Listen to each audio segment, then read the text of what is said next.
On today's show, you're going to meet a woman determined to change the way we buy energy. Hello, I'm Shannon Skinner, and this is Extraordinary Women TV.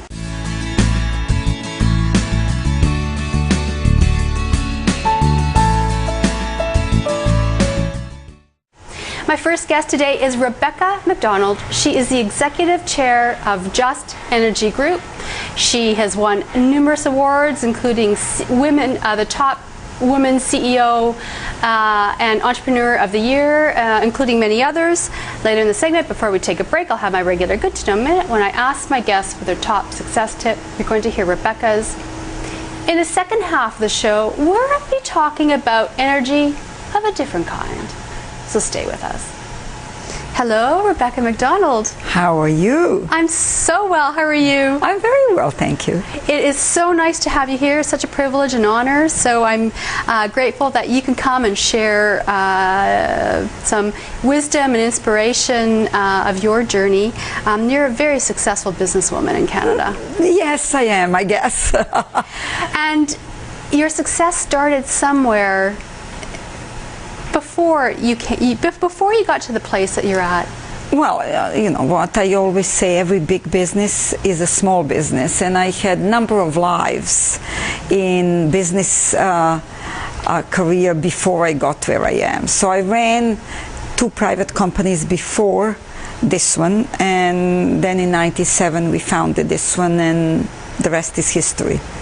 So originally you're from Yugoslavia. Former Yugoslavia, yeah. I have to say that because it doesn't exist anymore. That's right. And I'm Serbian from Yugoslavia, yeah. Born in Sarajevo, raised in Belgrade, came in early 70s to Canada, and you know, had a typical immigrant story like most immigrants. Hard times at the beginning, many mistakes. You learn hopefully from your mistakes, and then you move on. And what are the challenges that you faced, like so many other immigrants coming to Canada? So you didn't speak the language. Well, it was difficult. Yeah, you're right. But, you know, I would say, aside from the language, the biggest challenge was learning the way things operate in this country, because it is different than Europe. I was a relatively young woman then, and it's almost that I had to go back and re-educate myself. The way I was raised and the way things are done here are somewhat different. The way, you know, I was raised in a socialist country that really didn't have business. It was socialism, so I had to learn about sales, I had to learn about contracts, I had to learn about contractual law, and there was a lot of things that you had to learn before you opened up the business and tried. And that's one of the reasons I love always donating my time for women, because women, particularly in North America, are sometimes wary of getting into businesses because the culture was such that doesn't cater to females in business. It's all about the guys. Now, before you started Just Energy, then you had a few companies, and somewhere along the line you got married. Yes, somewhere along the line I got married. I fell in love to a drop-dead gorgeous guy. Mm-hmm. I always said he was my Jack Kennedy, and I loved his looks and I loved his name. Had a couple of kids that are unquestionably probably my biggest achievement, and now I have 3 grandchildren and hopefully more in the future. Wow, so you're quite busy. I'm busy. I'm busy. So at some point you started Just Energy. So first, before we talk about how you got the idea, what is Just Energy? Just Energy is a retailer of energy, natural gas and electricity. That's the simplest way I can explain it. In 1986, Canadian government deregulated natural gas industry through a Halloween Accord, and we were the first jurisdiction in the world to deregulate, before US, before UK, before Australia. And in some respects, we wrote a book on how to retail energy. Everyone else in the the world watched what we did and did certain things differently, maybe better, but we were the first. And I saw the opportunity in '89 with my first company. I was always in the same business, and started a business in '89 and sold it in '95, and then started another one in UK in '95, sold it in '97. And in '97, I started this with the idea of building the company and taking it public, because women normally don't take businesses public in Canada. That's not what women do. Why and do you think we don't? Well, I think there is corporate culture. There is a lot of naysaying at the bank level. I always say things are changing somewhat, but banks used to look at women as a risk versus the opportunity, and I almost didn't go public. When I was supposed to do my roadshow, there was only one bank that was willing to underwrite us, which was CIBC. No other bank wanted to underwrite us. I was too much of a risk. Because you were, do you feel because you're a woman that had... I felt definitely it had to do everything without me being a woman, being in energy business, and having an accent. So it wasn't very palatable for some of the people on the banking side. They never really believed, I guess, that we can have a good model and we can be successful. And it proved them wrong. So you were determined then to create a company that would go public. Yes. And yes, of course it has. It has. We went public on Toronto Stock Exchange 11 years ago, and over the years we set all kinds of records. We did extremely well. We generated tremendous returns to the shareholders, and just on February 13th, I rang the bell at New York Stock Exchange. So congratulations! That was one of my things in my on my bucket list to do, and we did it, so I'm very happy about that. So now we trade in Toronto and New York. So do you remember that moment you decided that this was the kind of company that you wanted to start? Yes, I remember. That was '89, and I came across deregulation. Someone mentioned it to me, and I thought it was fascinating that I'm at the actual birth of a brand new industry in North America that is kind of giving everyone the same shot. And that, to me, was very special. And the moment I knew I would do this is the moment my late husband told me that I was completely out of my mind, that I could never do this. And that was the determining moment for me that said, yeah, I'll do it. So was it one of those moments where you said, I'll show you? Of course. It was totally one of those moments. He had his own small business at the time, and I did say, yeah, I'll show you. What, I mean, how can you tell me I can't do something? So. Like Pierre Trudeau and his, watch me. So just watch me, I'll do it. And you did. I did. I had no idea what I was doing. You know, there was a lot of ad hoc and a lot of learning.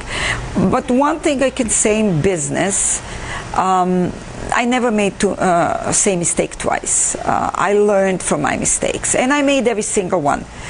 Very often when I speak to either at universities or to different groups, standard question that I get from the audience is, oh, did you make a mistake? Of course I made a mistake. Every successful business person makes a mistake. Some just don't want to talk about it. I do. It's okay making mistakes. Nothing wrong with that. Do you regret any mistakes?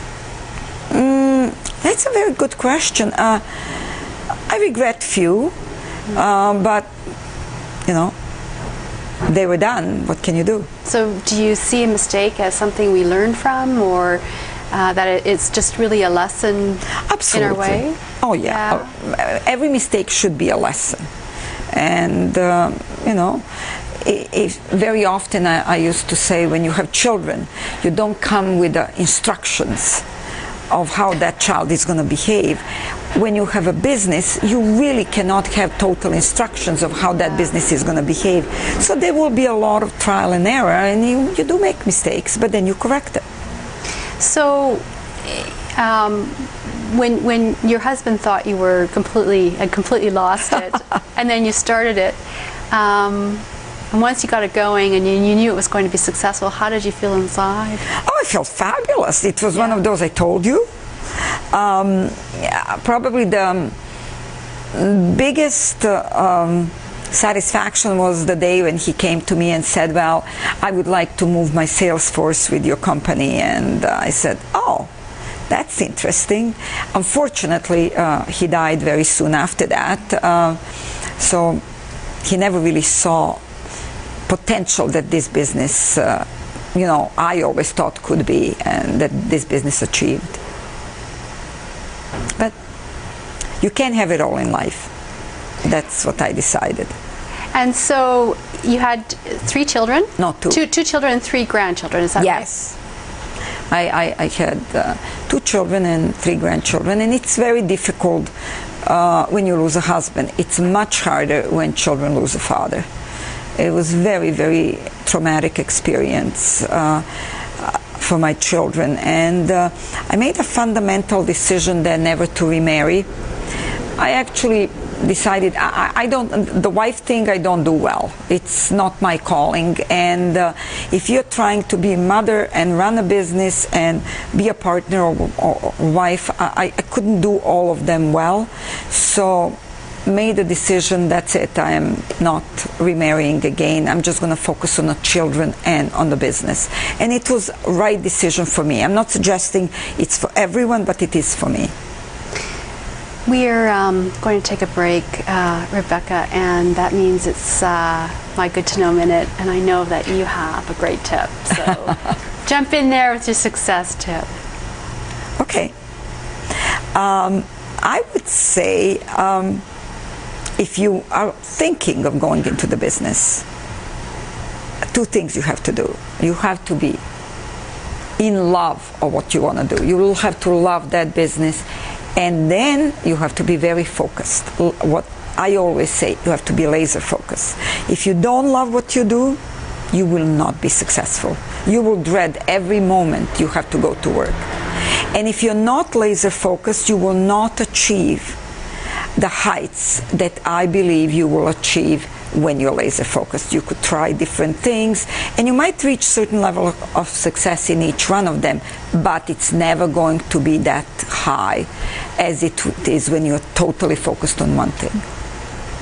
Well, that is good to know. Thank you so much. You're very welcome. We're going to take a quick break, and when we come back, more with Rebecca MacDonald, Executive Chair of Just Energy Group. So stay where you are.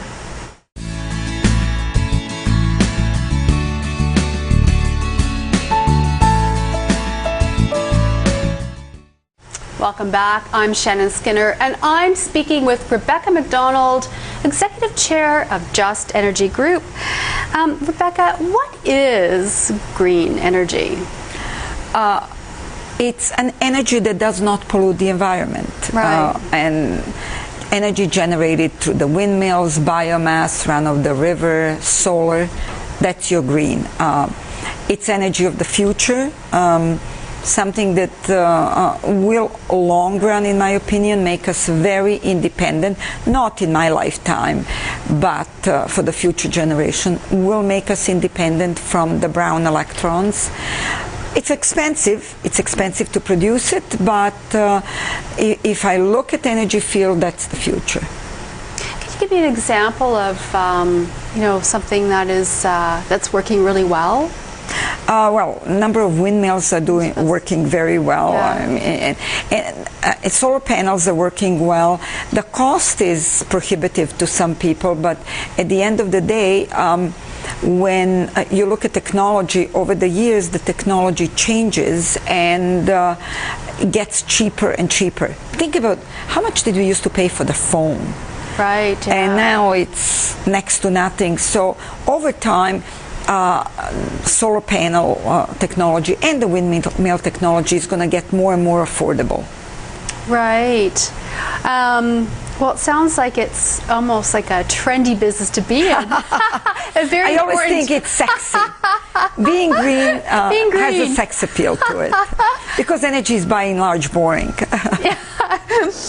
Well, you know, Rebecca, I mean, this has been really an interesting journey that you've had, and I'm sure that, I mean, I know that you had some challenges as a businesswoman getting financing off the ground.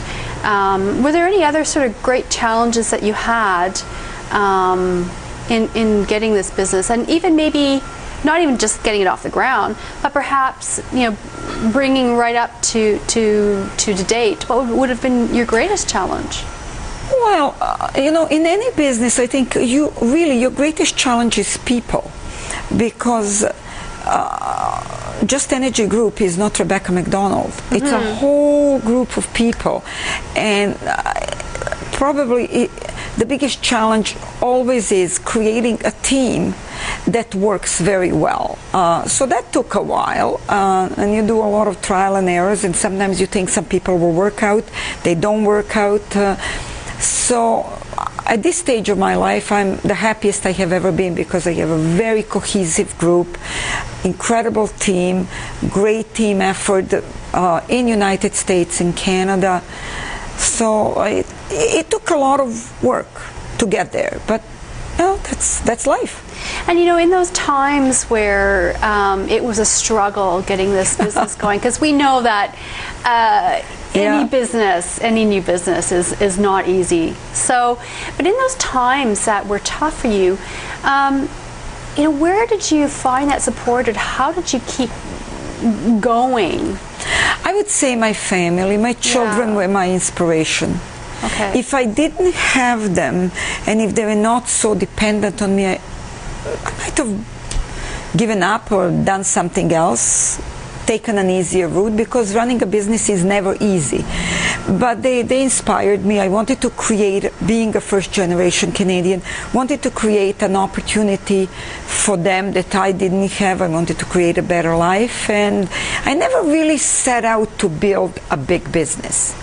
I set out to build a business that will give me independence, and then things just kept rolling, because the business just grew and grew, and the opportunity got bigger and bigger. What keeps you up at night? Regarding my business, not many things anymore. I used to worry very much about the governments, because we operate in the deregulated business that's highly regulated, but I don't worry about that anymore. So what keeps me up at night is more like, how is my health? Mm-hmm. Am I gonna make next 5 or 10 years? Mm-hmm. That's what I worry more today than ever before. And you know, you raised something that's really interesting, because I mean, I have interviewed a number of women, and one of the greatest challenges women face that are in business or have a career and a family is trying to balance that, and then that me time and taking care of themselves. That's hard. That is hard, and after all of these years and all kinds of books and trials and errors, I still don't have a balance. Is it possible? Is balance actually possible? If you want to really succeed and do what Rebecca MacDonald has done, is it possible? I don't think so. I don't think so. I think it sounds great, but eventually, if you have the drive, something will suffer. So when I was starting the business, I missed on all the kids' plays and basketball games and soccer games. I missed it because I had to be at work. So if I would go and watch it, then the work would suffer. So it's a difficult balance. It's much easier for me today because kids are grown up, they have their own family, so I only really have business. Now I just have to make sure I balance my time with my grandchildren, because they're the only ones that really want to spend time with me. My kids are off doing their own thing. So you've got a busy career, busy business, family life, and at the same time you still manage to find time for community and to be involved in community and charities. And I know that you created the Rebecca MacDonald Center for Arthritis and Autoimmune Research at Mount Sinai. Yes. I'm very passionate, very passionate about different charities, and I always believed once you reach certain level of success, it's a responsibility that you have towards another group of human beings that are not as fortunate. To give back. To give back. You have to give back. And fortunately, I suffered from a very severe case of rheumatoid arthritis, and I realized through my journey that there was no facility that was a go-to facility for rheumatoid arthritis and autoimmune diseases. And I met a fabulous doctor, Dr. Keith Stone, that made me better.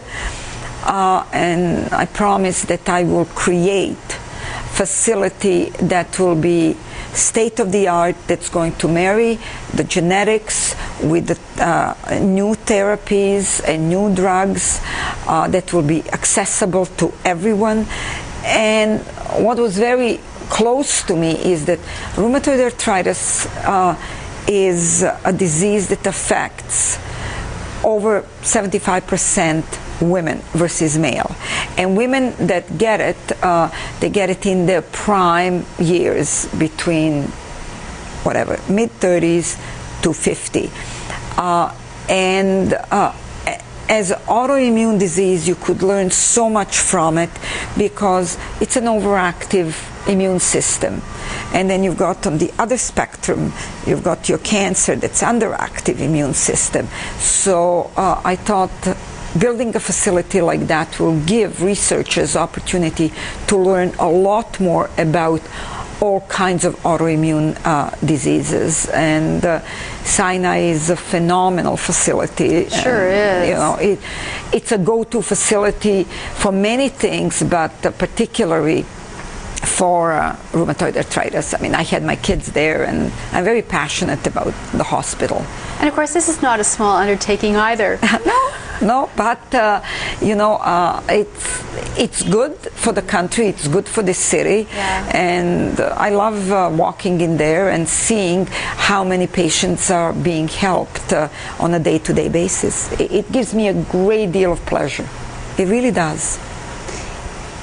If you could do it all over again, would you do it the same way? If I could do it all over again, I would get into the same industry, and I would do most of the things the same way, but I would do few things differently. I went public too quickly. Now I know I would have not gone that quickly. I would have waited longer, but you live and learn. So, you know, I think I was too anxious to do certain things too quickly, but it worked out. What's next for you? Right now we are the largest in Canada. We are a dominant player in Canada. We operate in 14 states in the United States. But our market penetration just started there. It's a huge market. So next is to be dominant player in United States, and we are opening UK. And then after that, we want to dominate UK. It's all about domination. Dominate. Soon it'll be the world. Oh, I don't know about the world. I'm happy with North America. And Mars. After Earth, then it's Mars, right? No. North America is good, and a little bit of Europe. But we are in a very good space. Company is doing extremely well. We are very happy.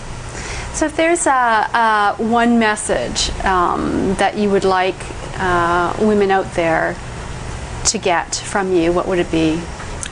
I want them to believe in themselves. I always say, if Rebecca MacDonald can do it, you can do it too.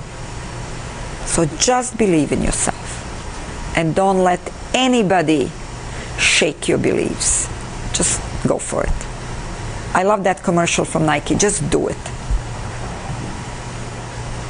Well, Rebecca, we have run out of time, unfortunately, and I have just really enjoyed this so much. So thank you for coming on the show today, sharing your insights and your wisdom with my viewers, and I wish you all the best with all that you do. Thank you very much. It was a pleasure, particularly knowing that this is geared towards the women. I love it. Well, thank you for that. You're very welcome. Well, we're going to take a quick break, and when we come back, we'll be talking about energy of a different kind. So stay with us. And of course, for more information about Rebecca MacDonald, you can visit my website at extraordinarywomentv.com. Her episode page will have this video, her bio, and other information. So please do check the website. And for more information about upcoming guests and shows, you can also visit extraordinarywomentv.com. You can reach me through that website, and also follow me on Twitter, Facebook, lots of places to find me. So thanks for watching. We'll take a break, and when we come back, you're going to be meeting a doula.